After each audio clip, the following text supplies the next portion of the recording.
I had to do it on my own, so you should have to do it on your own. To feel like I have to make an excuse as to why this is my reality versus like, Yeah. no, it's just my reality because I'm choosing this. I'm literally choosing this right now in my life in this phase. What are your actual values? Do you actually value this like hyper individualistic way of being? I'm not successful, or I need to do this other thing because if I don't, then I'm somehow behind. Welcome back to another episode of Sessions for the Soul.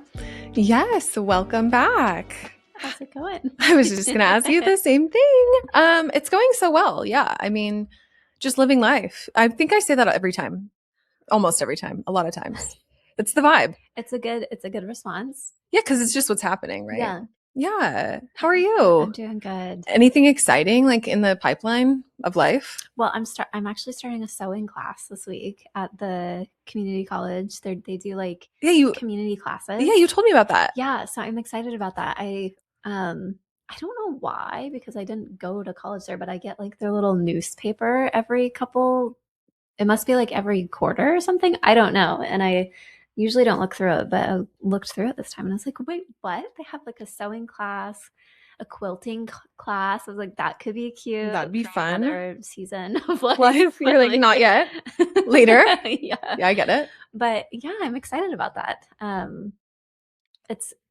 I need to figure out the logistics, I'm gonna just like be bringing a sewing machine. Do you bring your own? Yeah. Oh my God. I told Adam, I was like, we actually have to go before Wednesday because I need to know like where is it at in the building. Because I'm not gonna like be lost with a sewing machine. They're heavy, they're not light. No.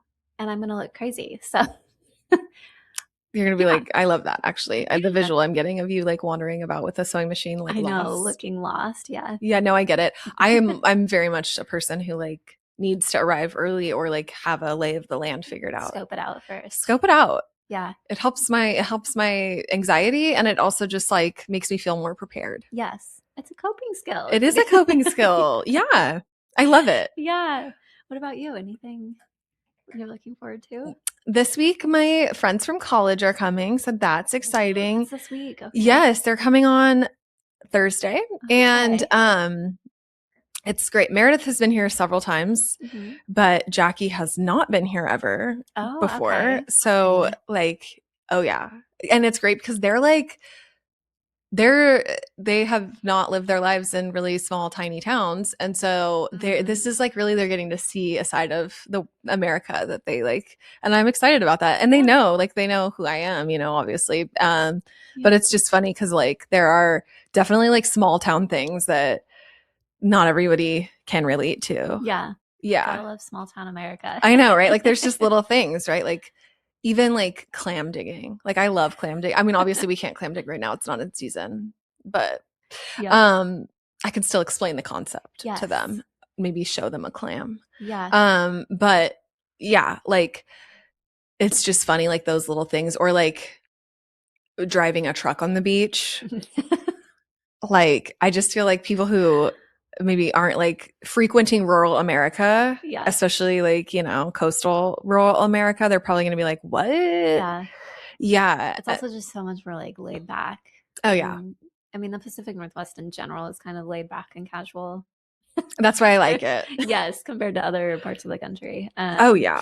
But yeah, I think once you like get to like the small towns and then the small coastal towns, it's like next level. And you never know what you might see. Yeah. And I'm so excited for that. I'm like, yeah, in a city you might see this and this and like, some other like things that make a person go like, wow. Yeah.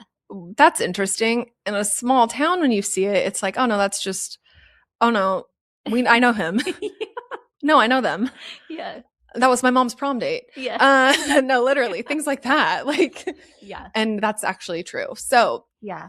Yeah, I'm excited for that. It'll be fun.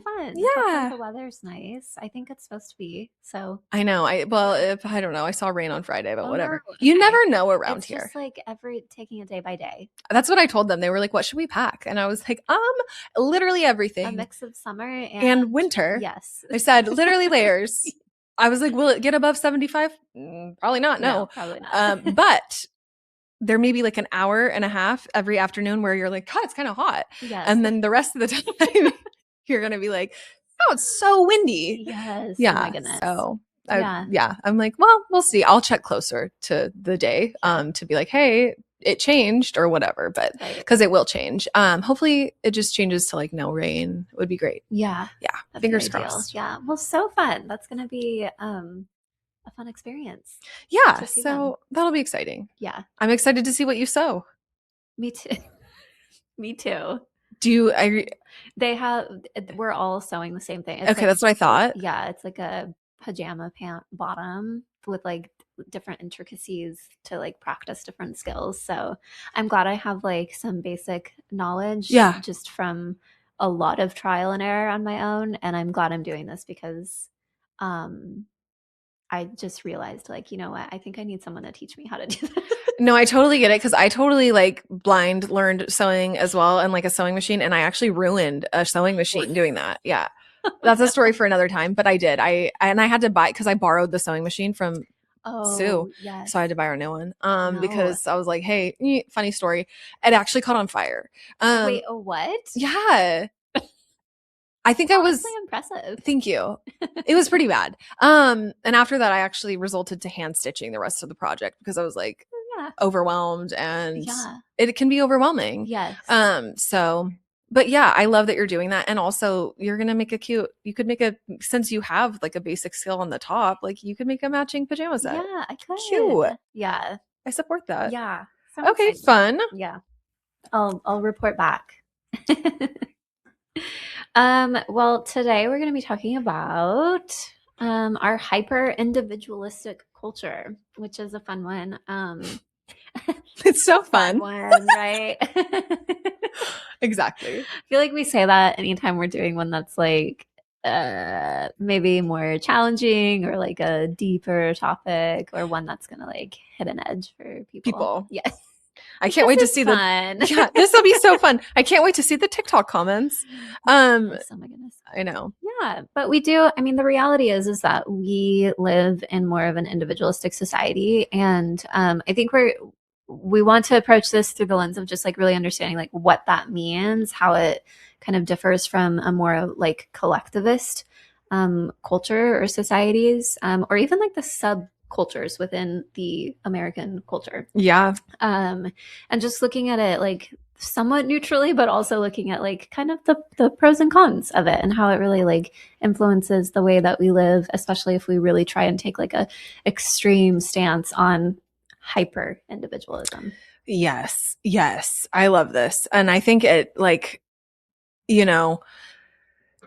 it's interesting. Because I don't know that everybody's conscious to hyper individualism necessarily. And so this is like an exploration, not only for like our listeners, but also for us to just kind of like dissect this situation and understand it better and explore maybe other ways of being and invite like the other option in.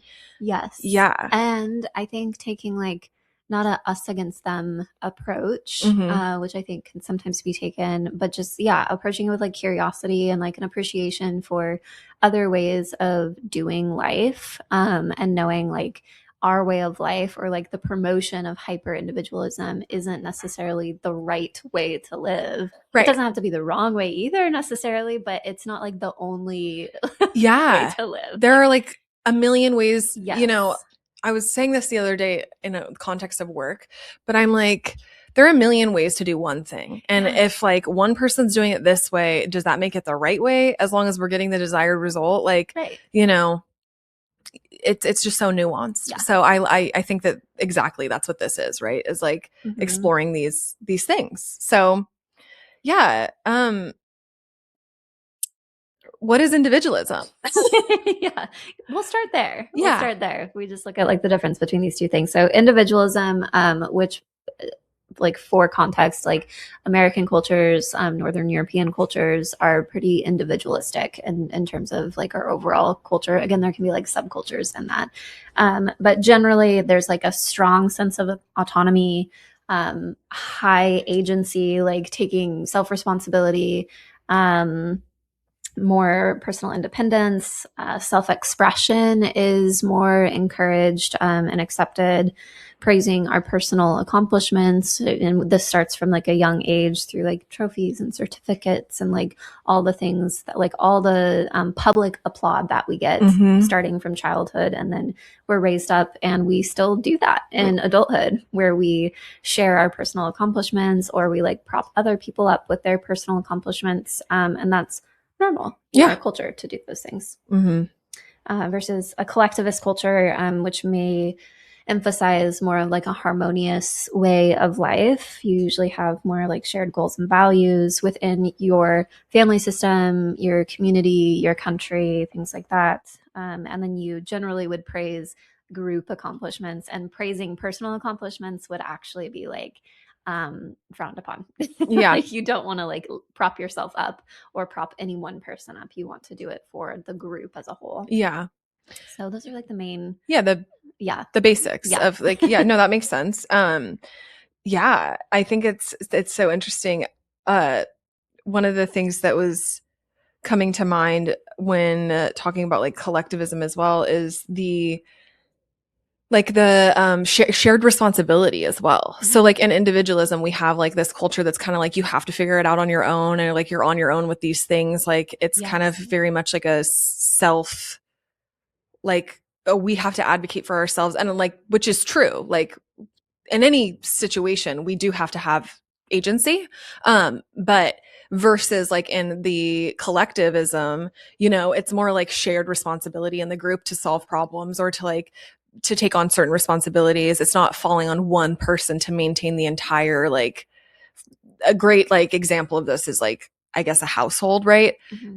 It might fall on one person in a more like American or Western culture to like do the laundry, do the dishes, maintain the home, right? Keep the home. It might fall in like one person's like lap, as to where in a more like community based or a collective environment, right? Then it's like, oh, well, the village is the family system, the whatever that is like sharing these responsibilities. And I'm just using that as an example.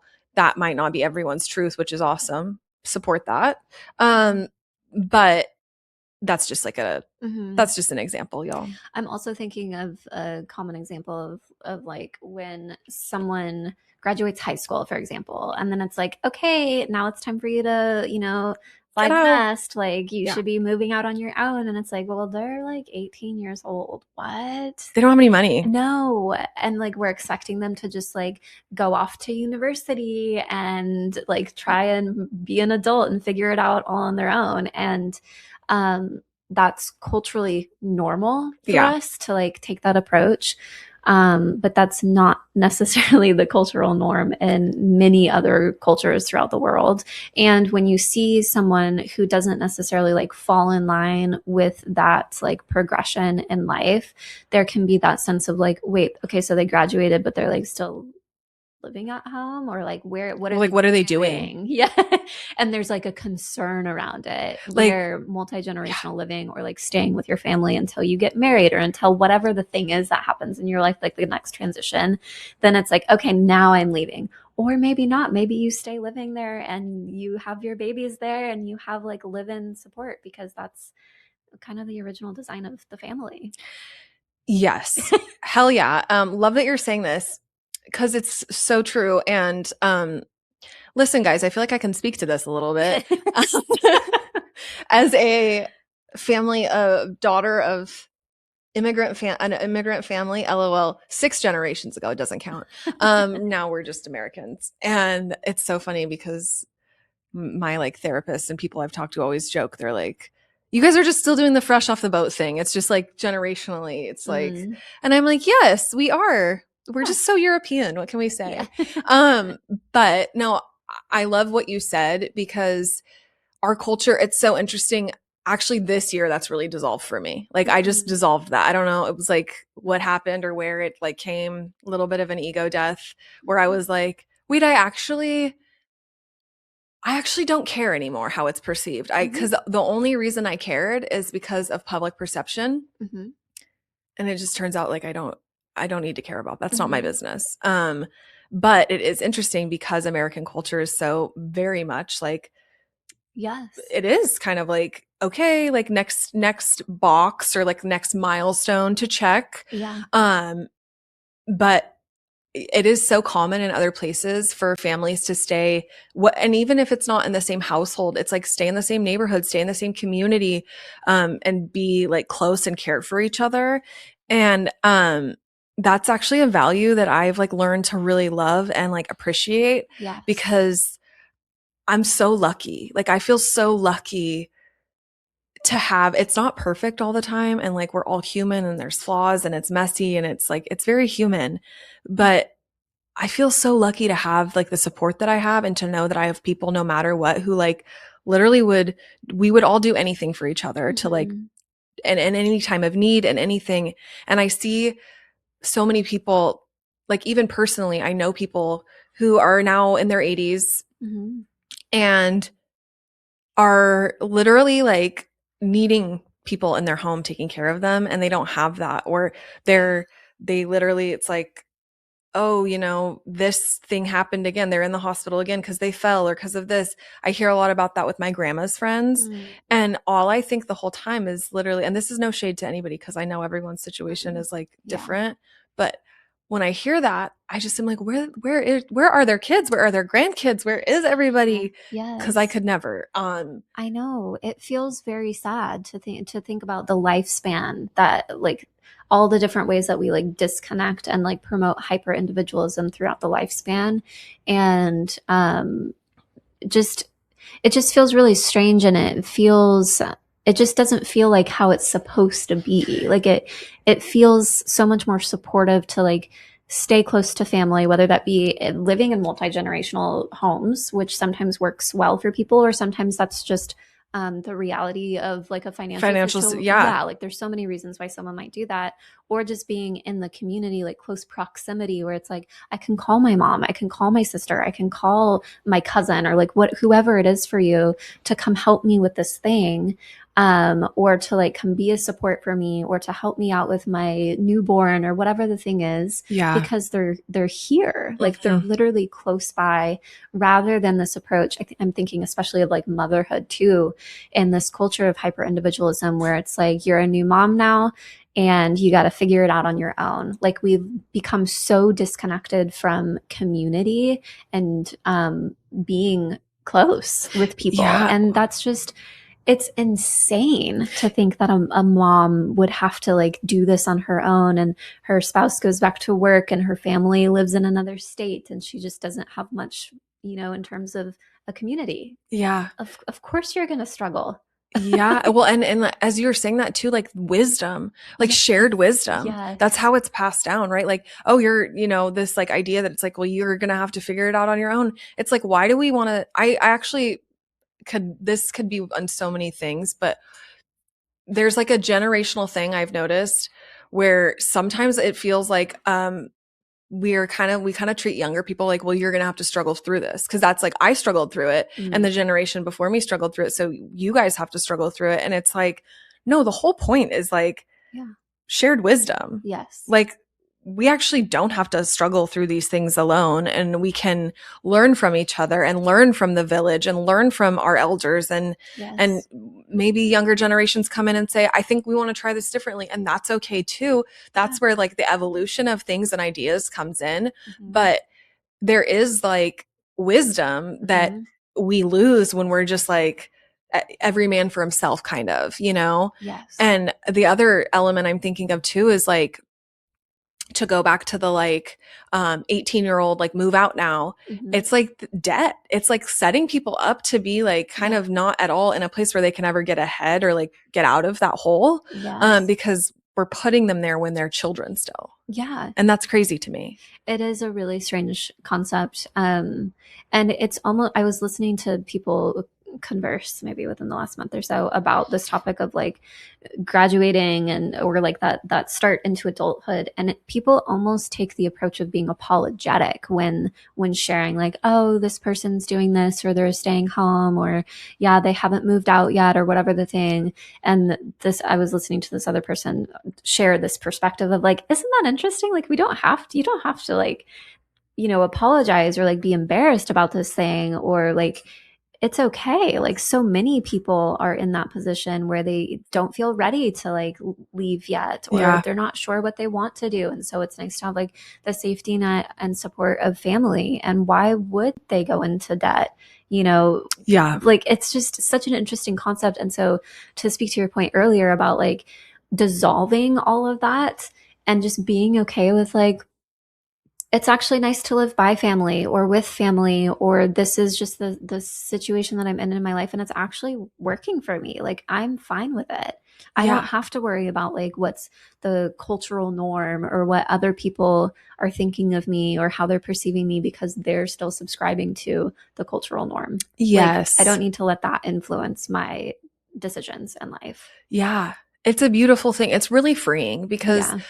it takes like, I think, part of like the hyper individualistic culture we see here, right, is I think a lot of it actually comes from being perceived and like the perception of how we're perceived. And we all want to be perceived as successful and like all these things, right? Like, which Mm-hmm. I totally get. It's very human, right? Like, Mm-hmm. we all want to, like, kind of, I don't know if it's our ego or if it's like a combination of things, but we all want to feel like accepted. Yeah. And like, a part of that acceptance is almost like kind of, I don't want to say conformity, but it is kind of conformity. Mm-hmm. It is like following the laid out, like this is the path. Right. Um, and when we can just like take a step back and be like, but what actually works for me? Like what Mm-hmm. actually do I want?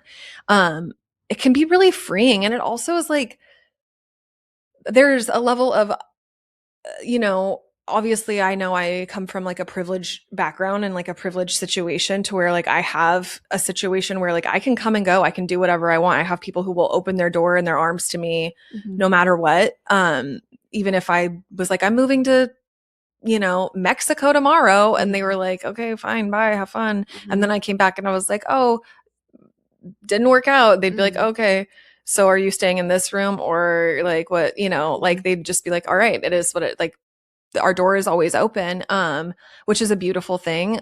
Yeah. But being able to like, I don't know, just like dissolve some of the like how we're perceived and like let some of that go and be okay with what's actually true for us and find your balance in it.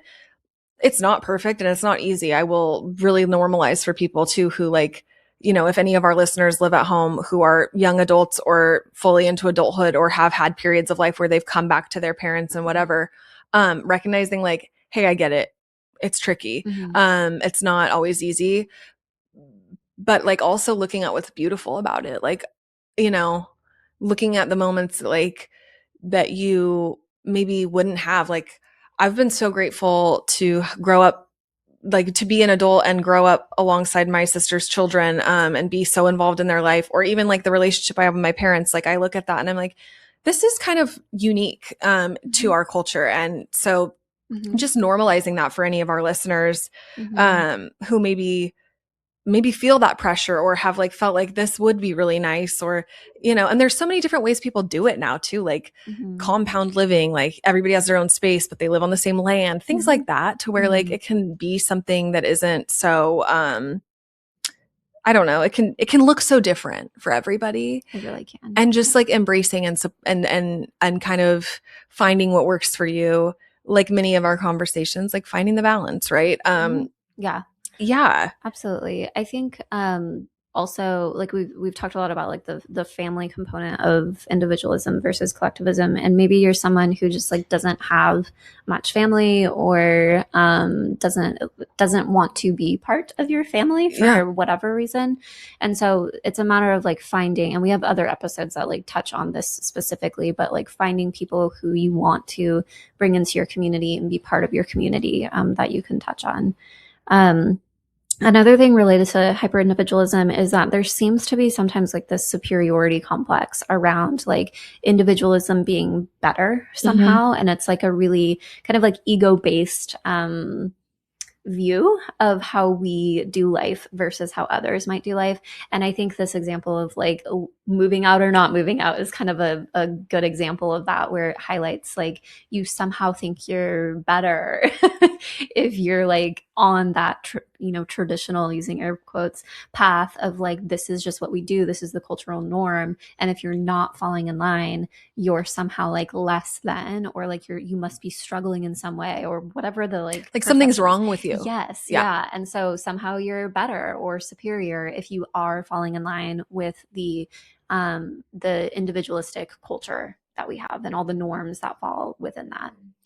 Absolutely. Yes. It is the like, it almost feels like because we like praise success and like certain things a certain way in our country, right? And like in our culture, and in Western culture, there is almost like a little bit of a, yeah, like, oh, what's wrong? You still live with your parents? Like, I mean, yeah, I can speak to this too. I feel so much shame sometimes when people are like, oh, well, like, where are you staying and where are you living? And I'm like, with my mom and dad.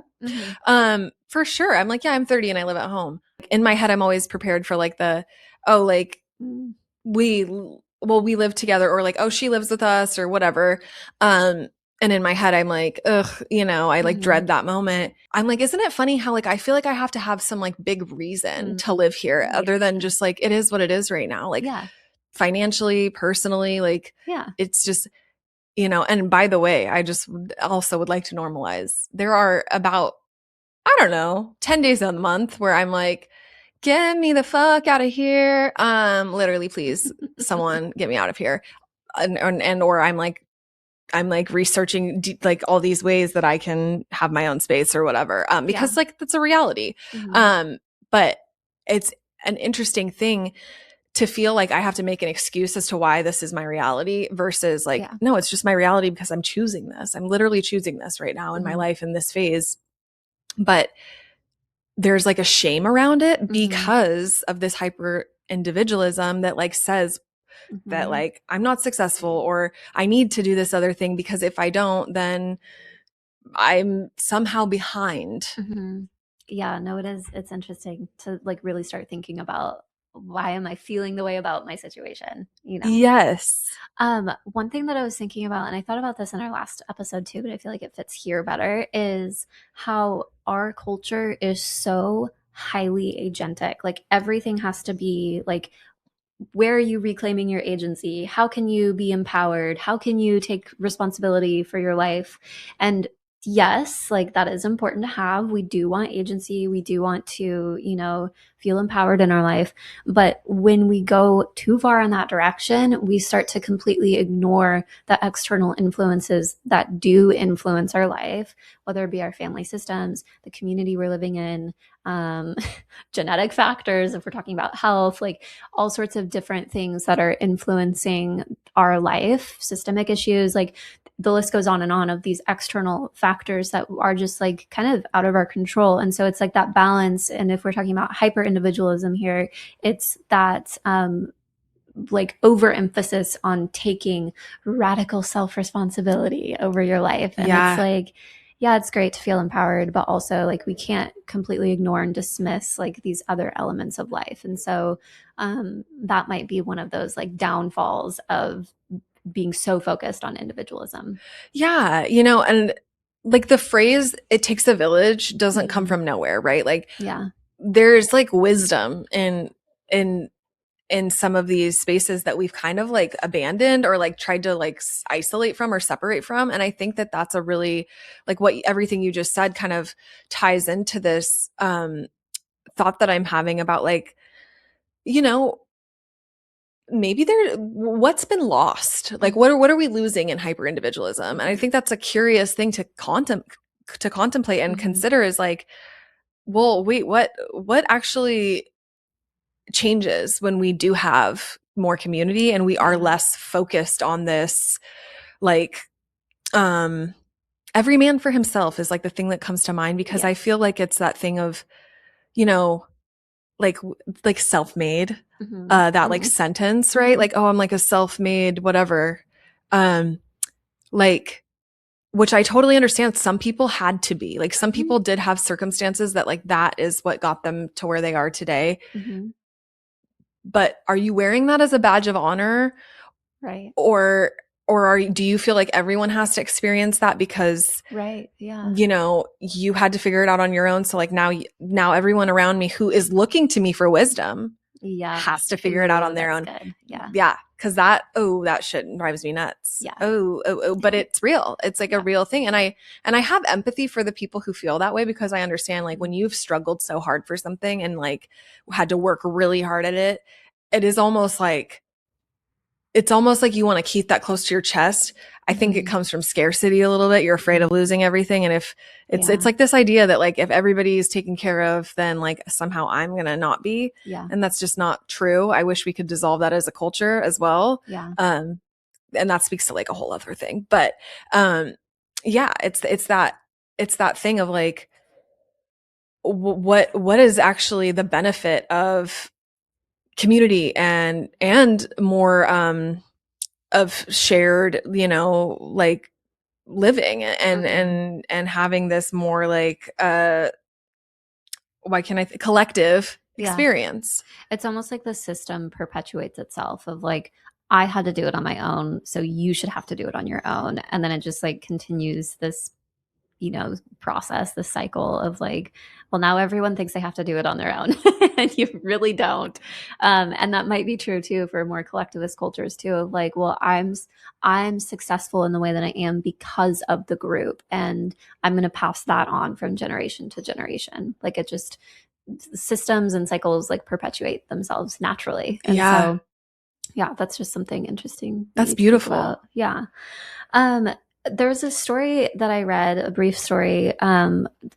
It's called the Roseto effect. I hope that I'm saying that right, but it's this town in Pennsylvania that was studied long term, and it was a primarily Italian community in Pennsylvania, and they had like the lowest rates of, I think it was heart disease, and maybe other diseases as well. But what was so unique about their community was how they were living so differently than others in America, and that they were still living in multi-generational homes. They had such a strong sense of like belonging and family and community, and communal living and helping each other out in ways that like we just don't really do often.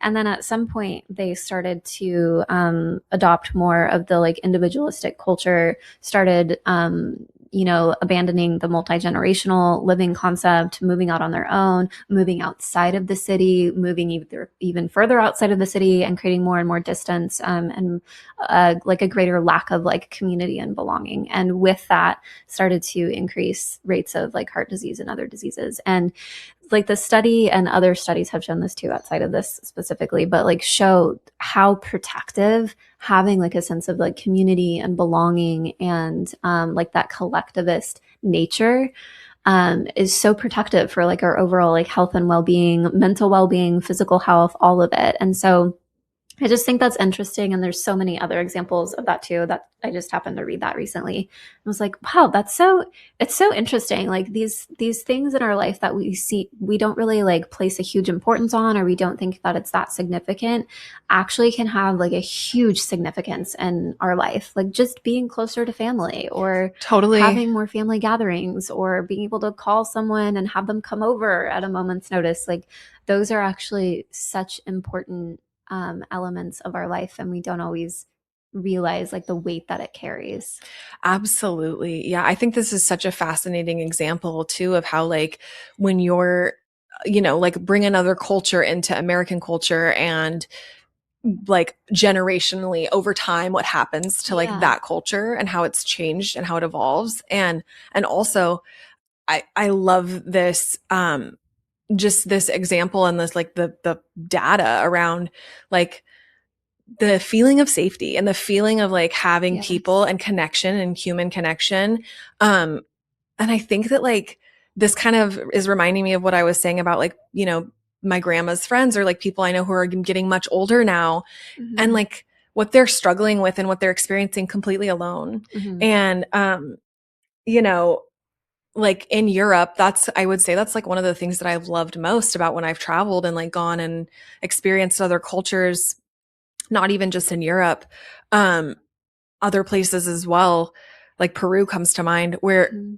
it is like beautiful to see a community like caring for one another, and Mm-hmm. also um kind of like the sense of ease that everyone sort of has about them. There's a lot less like collective stress. Mm-hmm. Not to say that there's none. Of Mm-hmm. course there's stress. Like that's part of the human experience. Right. Yeah. But like to be able to see like the actual health benefits, the factors that like are different when communities are still living this way versus um you know, everyone is like dispersed Mm-hmm. and you know, financially, all of, you know, generational wealth. And like this is kind of a different discussion, but it is also kind of part of this conversation. Generational wealth is actually more attainable when you do multi-generational living and when you live in this way and like more in community and shared Mm-hmm. like strain, like financial strain is shared. Yeah.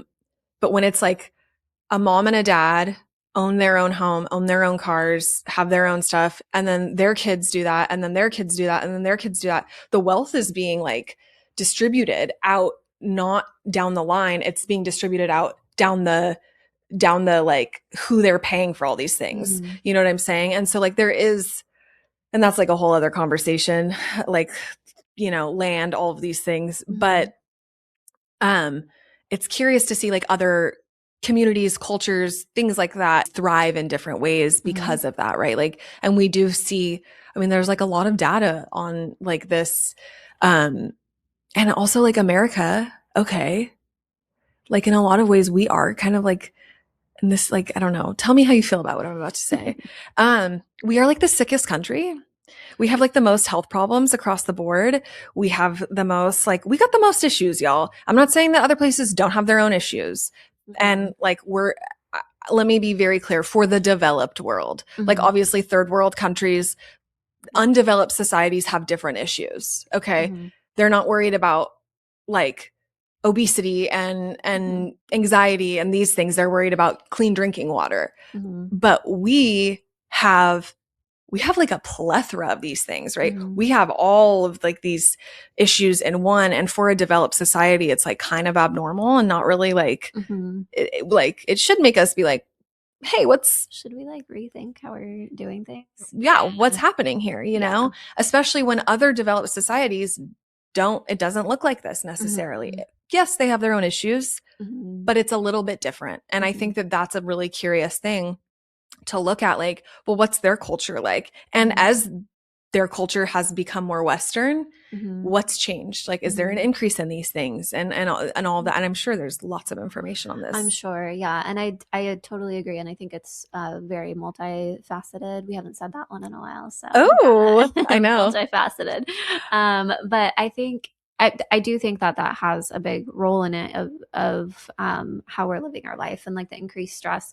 You mentioned like a greater sense of like ease in some of these other cultures, like Peru, and I think part of that is when you're going through something challenging or hard, you know that you don't have to do it on your own. You know that you can like call on the people in your life to support you and like come together and like walk with you through whatever it is that you're going through. Because your success or failure is their success or failure. And so there's a strong sense of wanting to like come together to help each other out. And I think that's really beautiful. I also was thinking about how, just like on the topic of like the subcultures within American culture, that is a beautiful thing and a unique thing about America is that we have so many cultures here, and it's Yeah. really cool to see that when you have eyes to see it, that there is so much beauty in like other ways of living, and that this like Western approach, this hyper individualistic approach, isn't necessarily the right way or the only way. Watching people just even within our own community, like we have a strong Hispanic community here, and like South America is a very collectivist culture, and we see that here for people who are still very in touch with that aspect of their culture, Mm-hmm. multi-generational living, the different ways that they're so connected and so willing to like drop everything to help someone out. It's just a very different way of living than what we're used to. And so I think if we have the eyes to see it, we can actually see and appreciate like, wow, just within our own communities and within our own regions wherever we're living, that there is so much diversity, and like how can we pull elements of that into our own life and like appreciate a different way of being. Yeah. I think that's a cool opportunity for all of us. Oh yeah, that's really powerful. I think that's Yeah. like, I love that you just said that. That's so important for everyone to hear, Hmm. because it is that. It's like, how can we draw or learn or even like get inspired and just say like, wow, I really like how they're doing that. And I would like my family to experience that, or my Yeah. community to experience that, or the people I am, that are part of my collective. And how can we like Yeah. draw more of this, in, yeah. Hmm. And one thing, on like, another element of this too is kind of the, even though America is a more like hyper individualism based culture, right? We also, I think with that though, we have more conversations around mental health than a lot of other Hmm. cultures. And so Yes. Yeah. even though it is like very heavy in the individualism, there is an element where maybe we're more willing to name Hmm. that, like, that we're struggling with mental health, or like, maybe you're struggling with anxiety or whatever it is, like whatever the thing is, we might be more willing to express that, Hmm. because it's an individual struggle, it's not a collective struggle. And Right. we're able to say like, oh no, like I've been having a hard time. Not saying everyone is, I know there's plenty of people still struggling with that, but there's like a little bit more of a normalization around that than I think maybe in some of these like collective based cultures, where mental health isn't necessarily part of the conversation, or Yeah. the conversation that's had around it still is very stigmatized. Yeah. Because, and like you mentioned earlier, because like, the group, your success and your failure is also the group's success or failure. And Hmm. so like that can put stigma around saying like, I'm depressed, or I'm really struggling with this, or I have this thing. Yeah. And so Hmm. that's like, I would say that that's like a maybe a more positive element of this Yeah. culture. Yeah, Yeah. no, I agree. I think it is interesting to think about like the pros and cons of each of these, and like what they can both bring to a situation. And um, yeah, and in a more collectivist culture, there may be more like hesitancy around sharing when you're struggling, because it can like bring shame to, the community, or if you like, you're just less likely to come forward if you're struggling. And I think on or like in general in our like westernized culture, we do have more conversations around, or it's like more normalized to share like when you're struggling, or if you're feeling anxious or depressed or whatever the case is. It's more normalized to like share those symptoms that you're having.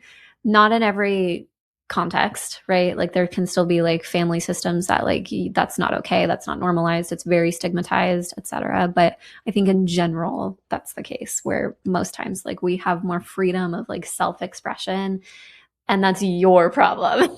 Like if you're struggling, that's your problem. It's not going to be like a big family issue or community issue. Yeah. Yeah. Pros and cons. Yeah, exactly. No, I mean, and everything's got them, right? Yeah. You know what I mean? Yeah, exactly. It is like, oh my gosh, it's nuanced, and I it haven't said that is. one in a while I either. know, right? I'm like, it's nuanced. Yeah. I know. Yeah, it is. It really is. And I think a curiosity we both wanted to like bring to this conversation is like, how do we invite more community and collective, uh I mean, I wrote collectiveness. That's definitely not a word, you guys. I didn't know how to word it. Collectivism. Collectivism? Yeah. You're right. Yeah, that's it. I like collectiveness. Thank you. How do we invite that into our culture or into our personal lives? Like, you know, we don't have to change the whole, like, we don't have to try to change the whole culture, but like in our own personal lives, if this is something we're desiring, how do we bring that in, and how do we nourish that Mhm. aspect of things? Um, yeah, I don't know if I have an answer. Well, I one thing that's coming to mind is challenging our own beliefs, like being aware of what our cultural norms are and like what falls into that like hyper individualistic way of life, and having that awareness and then being willing to like kind of challenge the way that you're thinking. Like this example that I think is just so easy and relevant of like moving out immediately after you're done with high school. And it's like, well, why do we think that? Like, Yeah. why are we pressuring people to do that? And why do we think maybe like less than or like something's wrong with this person if they're not doing that? What if I let go of that belief system and Yeah. just like become a little more like open to these other experiences that a lot of people are having, but are like scared to talk about because there's this like pressure to like fall in line. So I think having that awareness and then being willing to like challenge your own beliefs and being open and curious to other ways of doing life is a great way to start that process of like trying to invite some more of that like collectivism within your own life. Yeah. Yeah, absolutely. When you were saying that, I was thinking about how, like, sometimes these things like have us, like our beliefs can sometimes turn into judgments of others. Mm, And like, how do we just kind of like, even if it's okay, even if you can sit with yourself and like recognize, like, I could never like live this close to my family or whatever the thing is, right? yeah. And like, this works for me and I have my space and whatever, which Mhm. is beautiful and totally understand. But how is there room for my truth and someone else's? Like, do I have to judge someone for their truth and like what's their path Mhm. just because it's different from mine? And I think that that's like that's Mhm. a curious thing in this, because if I love, yeah, just exactly what Kayla said, like inviting ourselves to like maybe loosen the grip on our beliefs and like Mhm.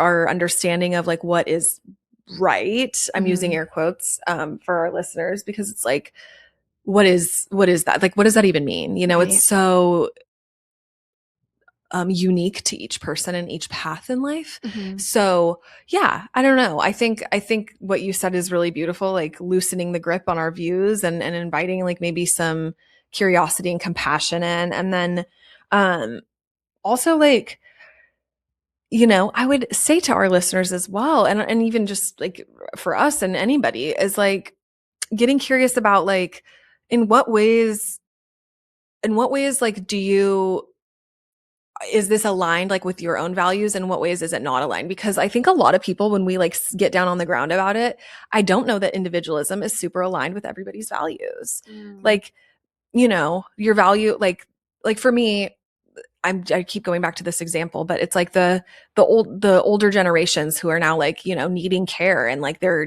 nearing the end Mhm. of their life. It is not in my values. Obviously, I know there are certain circumstances where like third party help is needed for sure. Mhm.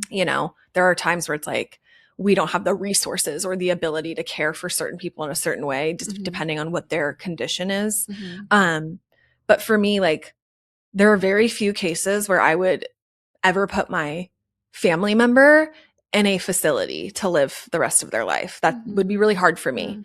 Yeah. Um, and is that something that, is aligned with my values, is to do that? No, it's not. So how do I cultivate a relationship in a situation that is aligned to where like I'm not in a position where that's my reality? Obviously, again, like, there are certain circumstances where it's just not a thing. Yeah. Um, and I understand that. But I actually was just like seeing something, and this is like a little tiny bit of a tangent, but like uh, the older, like the boomer generation right now, a lot of these people are really like in need of, they're getting old, they're going to die in the next, like, I mean, God, so sorry, Mm. they're going to be dying soon. I hate to be the bearer of like truth. Mm.